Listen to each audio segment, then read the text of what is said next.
This channel does not promote any violent, harmful, or illegal activities. All content provided by this channel is meant for an educational purpose only. অবশেষে Presidency স্নাতকোত্তর পরীক্ষার প্রস্তুতি শুরু। 8 August থেকে registration শুরুর ঘোষণা joint entrance বোর্ডে। সুমন মহাপাত্র রয়েছেন আমাদের সঙ্গে। সুমন, প্রেসিডেন্সি বিশ্ববিদ্যালয়ে গ্র্যাজুয়েশন এবং মাস্টার্স দুটো ক্ষেত্রে কিন্তু ভর্তি আটকে ছিল এই ওবিসি জটিলতার জন্য, এবং বারবার করে দাবি করা হচ্ছিল শিক্ষামহলের তরফ থেকে যে এগুলো যদি ভর্তি না হয় তাহলে যাদবপুর প্রেসিডেন্সির মতন ইউনিভার্সিটিগুলো সেগুলো কিন্তু ছাত্রের আকাল হবে। এক্ষেত্রে যেটা দেখা যাচ্ছে মাস্টার্সের ক্ষেত্রে 8ই আগস্ট থেকে অনলাইন রেজিস্ট্রেশন প্রক্রিয়া শুরু হবে। 27শে জুন এই পরীক্ষা হওয়ার কথা ছিল, বারবার পিছিয়ে অবশেষে অনলাইন রেজিস্ট্রেশন শুরু হচ্ছে, অর্থাৎ ভর্তি প্রক্রিয়া শুরু হবে কিছুদিনের মধ্যেই। তবে এখনো কিন্তু পরীক্ষার দিন যে জানায়নি জয়েন্ট এন্ট্রান্স বোর্ড, এবং সেখানেই জয়েন্ট এন্ট্রান্স বোর্ড প্রেসিডেন্সির এন্ট্রান্স এক্সামগুলো ঠিক করে পরিচালিত করতে পারছে কিনা তা নিয়ে প্রশ্ন উঠছে, এবং প্রেসিডেন্সি বিশ্ববিদ্যালয়ের তরফ থেকে দাবি করা হচ্ছে যাতে জয়েন্ট এন্ট্রান্স বোর্ডের কাছ থেকে পরীক্ষার পদ্ধতি নিয়ে ফের প্রেসিডেন্সির হাতে আনা হয়। ধন্যবাদ সুমন।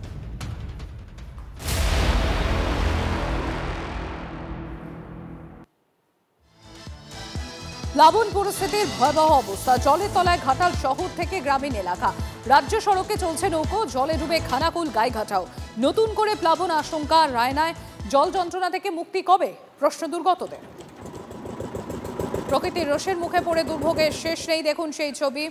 বিভিন্ন জায়গার ছবি, জল যন্ত্রণার দমবন্ধ অবস্থা। স্থানীয় বাসিন্দাদের ধূপগুড়ি, কাটোয়া, বাঁকুড়া, আরামবাগ সমস্ত জায়গার ছবি, জল যন্ত্রণার ছবি তুলে ধরছি আপনাদের সামনে। আর ঠিক যেরকম আপনাদের দেখালাম যে জল যন্ত্রণার ছবিটা ঠিক কতটা ভয়াবহ, একবার ঘাটালের দিকে নজর রাখি। বন্যা কবলিত ঘাটালে জল যন্ত্রণার করুণ ছবিটাই উঠে আসছে। ভারী বৃষ্টি চলছে এবং যার জেরে নদীগুলোতে বাড়ছে জল। নতুন করে প্লাবিত হচ্ছে এলাকা। প্লাবিত ঘাটালের আজব নগরের বিভিন্ন এলাকা, পান্না, ঘিসোরা সহ ঘাটাল ব্লকের একাধিক পঞ্চায়েতের বেশ কিছু জায়গা। আর যোগাযোগের একমাত্র ভরসা সরকারি খেয়া বা কারোর বাড়িতে যদি ডিঙি থাকে সেইটি।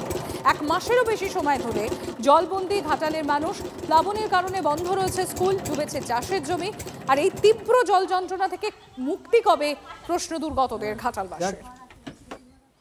আমরা এই মুহূর্তে বসে রয়েছি একটি সরকারি নৌকায়। আগে বিভিন্ন গ্রামের মানুষজন কোথাও যেতে হলে গুরুত্বপূর্ণ কাজে তারা তাদের বাড়ির সাইকেল বা মোটর বাইক নিয়ে যাতায়াত করত। এখন এই সরকারি খেয়া, দেখতেই পাচ্ছেন যে খেয়ার উপরে আমি বর্তমানে বসে রয়েছি, এই নৌকো, এরকম একাধিক সরকারি নৌকোয় এলাকার মানুষের একমাত্র যাতায়াত অবলম্বন। সেটা একদিন দুদিন ধরে নয়, প্রায় 1.5 মাস ধরে। এলাকার মানুষজন বলছে কৃষি প্রধান এলাকা, দিন আনা দিন খাওয়া মানুষজন একটানা এতদিন জলবন্দী হওয়ার কারণে জীবন জীবিকায় চরম একটা প্রভাব পড়েছে। তারা বলছে আর সহ্য করা যাচ্ছে না, তারা চাইছে জল যন্ত্রণা থেকে মুক্তি। কিন্তু কবে মুক্তি মিলবে কেউই জানে না। তাই এলাকার মানুষজন বলছে রাজনৈতিক দলের সমস্ত নেতারা তাদের এই প্রতিশ্রুতি বন্ধ করুক, আর তারা সাধারণ মানুষের কথা ভাবে দ্রুত জল যন্ত্রণা থেকে যাতে মুক্তি হয় সেই ব্যবস্থা ভাবুক। এখন দেখার কবে এই সমস্ত বন্যা কবলিত এলাকার মানুষজন জল যন্ত্রণা থেকে মুক্তি পায়। পশ্চিম মেদিনীপুরে ঘাটাল থেকে ক্যামেরা আকাশের সাথে অসীম, TV9 বাংলা। এখানে জলের জন্য তো আমাদের খুবই সমস্যা হচ্ছে। এখানে প্রায় 45 দিনের মতো 50 দিনের মতো ডুবে রয়েছে, একটানা হয়ে আছে। যাতায়াত বলতে নৌকাতে আসা হচ্ছে। যত দিন যাচ্ছে কি ধরনের সমস্যায় পড়ছে? সমস্যা খাওয়া দাওয়া দিয়ে সমস্যা, জল ফল পাচ্ছি না, কিছু না। ডুবে গেছে, পরীক্ষা হতো কাল থেকে হতো, বন্ধ হয়ে গেছে। কতদিন তোমাদের এখানটা এভাবে বন্যায় ডুবে আছে? এই 1-1.5 মাস। 1.5 মাস ডুবে আছে। তাহলে এখন যাতায়াত কিভাবে? আগে তো সাইকেলে আরে যেতে। হ্যাঁ, এখন নৌকায় যাবো যে, তখন স্কুল ডুবে গেছে, স্কুলে পরীক্ষা কি করে করব? তাহলে এখন কোথাও গেলে নৌকোর জন্য অপেক্ষা থাকতে। মূলত ঘাটাল পৌরসভার 12টি ওয়ার্ডের বেশ কিছু অংশ এবং ঘাটালের 10টি পঞ্চায়েতের বেশ কিছু অংশ কিন্তু জলপ্লাবিত হয়ে থাকছে দীর্ঘদিন ধরে। কিছু জায়গাতে জল নামছে, আবার জল উঠছে, কিন্তু জলের যে মাত্রা সেটা কিন্তু মোরাললেস এক জায়গাতেই রয়েছে এইসব জায়গা। সরকারিভাবে কিছু নৌকা দেওয়া হয়েছে। ঘাটাল ব্লকে 25টি নৌকা দেওয়া হয়েছে, ঘাটাল মিউনিসিপ্যালিটিতে 12টি নৌকা, এবং ঘাটাল মিউনিসিপ্যালিটিতে PWD 4টি নৌকা আরও দিয়েছেন। তার সঙ্গে সঙ্গে নারাজল এবং রাজনগরে 5টি নৌকা, এরকম নৌকা দেওয়া রয়েছে। আর আমাদের কাছে প্রায় 9টি স্পিড বোট রয়েছে বিভিন্ন সংস্থার, সেগুলি আমরা ব্যবহার করছি বিভিন্ন কাজে। জল একটু আস্তে আস্তে বাড়ছে, তবে এরপরে যদি ভারী বৃষ্টি হয় তাহলে কিন্তু খারাপ জায়গায় যেতে পারে। ঘাটালে ভেলায় করে শ্মশানে নিয়ে যাওয়া হচ্ছে মৃতদেহ। আর বিজেপি সরব হতেই যুক্তি দিল তৃণমূল কংগ্রেস। ঘাটাল পুরসভার 9 নম্বর ওয়ার্ডের বাসিন্দা মনসা চৌধুরী রবিবার বেলা 11:30 নাগাদ মারা যান। তিনি এই ওয়ার্ডেরই প্রয়াত কাউন্সিলর কানাইলাল চৌধুরীর স্ত্রী। মৃতদেহ দাহ করার জন্য বেশ কিছুটা পথ ভেলায় করে চাপিয়ে নিয়ে যাওয়া হলো শ্মশানে। জল যন্ত্রণার মধ্যেই ছবি নিয়ে রাজ্যের শাসক দল তৃণমূলকে তীব্র আক্রমণ বিজেপি বিধায়ক শীতল কপাটে। আর সমালোচনা হতে পাল্টা যুক্তি দিল বা তৃণমূল কংগ্রেস। কেন মৃতদেহ কলা গাছের ভেলায় ভাসিয়ে শ্মশানে নিয়ে যাওয়া হলো সেই যুক্তি দিলেন ঘাটাল সাংগঠনিক জেলা তৃণমূল সভাপতি অজিত মাইতি। শুনুন কি বলছেন তিনি। চাতালের কাছে যে ইলেকট্রিক চুল্লি আজও কমপ্লিট হলো না। একদম চেয়ারম্যানের স্ত্রীকে যদি দাহ করতে না পারে, যদি জলে ভাসিয়ে কলা গাছের ভেলায় করে নিয়ে যেতে হয়, তাহলে সাধারণ মানুষ কতটা কষ্ট যন্ত্রণা আছে। তাহলে ঘাটাল পৌরসভায় কিসের উন্নয়ন? ঘাটাল পৌরসভার চেয়ারম্যান কি কাজ করছে? অপদার্থ, অযোগ্য, শুধু লুট করছে। এই সরকার তোলাবাজি সিন্ডিকেটে ভরে উঠেছে, মাস্টার প্ল্যানের নাম করে কোটি কোটি টাকা লুট করছে। 9 নম্বর ওয়ার্ডে ভদ্রমহিলা বয়সজনিত কারণে স্বাভাবিকভাবে মৃত্যু হয়েছে। তো তার স্বামী বা অন্যেরা, তার আত্মীয় স্বজন, ওখানে নৌকো দেয়া আছে। যতটুকু জল আছে সেই ততটুকু জলের জন্যই নৌকো দেয়া আছে। সেই নৌকোতে করে তারা গেছেন।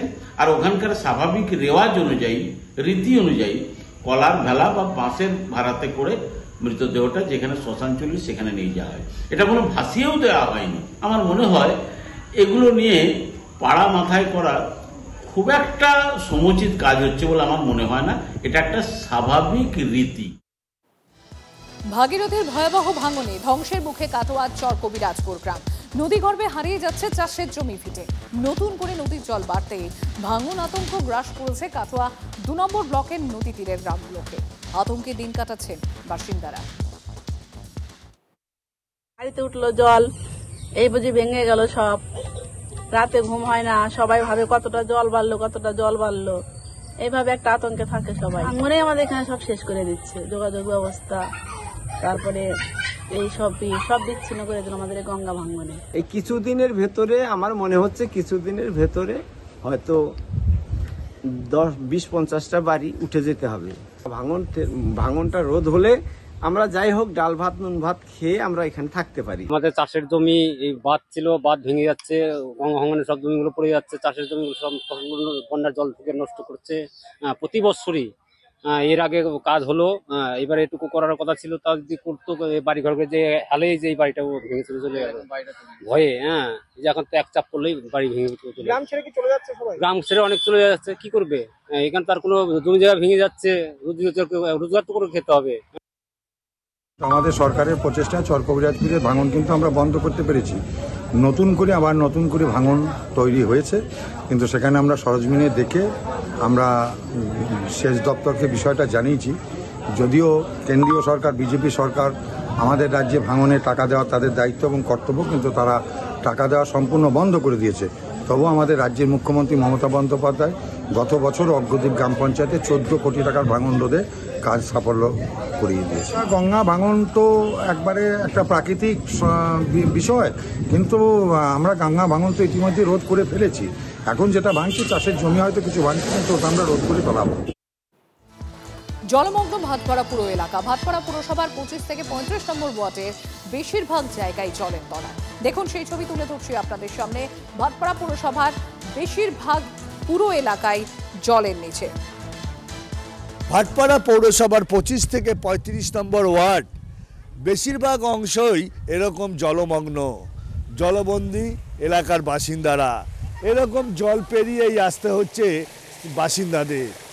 আর এই জলবন্দী দশা কবে কাটবে এটাই এখন তাদের কাছে লাখ টাকার প্রশ্ন।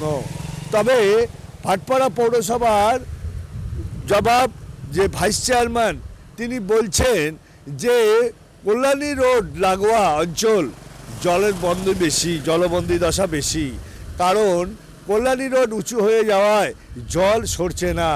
আর তার জন্যই এই অ্যাডেড এরিয়াগুলো জলমগ্ন হয়ে পড়েছে। এই বিষয়ে তারা ঊর্ধ্বতন কর্তৃপক্ষকে জানিয়েছে। কবে এর সুরা হবে আর এই জলবন্দী দশা কবে কাটবে সেটাই এখন দেখার বিষয়। ভাটপাড়া থেকে বিশ্বজিতের সঙ্গে অনন্ত চট্টোপাধ্যায়, TV9 বাংলা। সমস্যা তো এই দেখুন, নিচের দিকে তাকুন কতটা জলে, এখান থেকে তো আর সামনের দিকে আরও বেশি জল।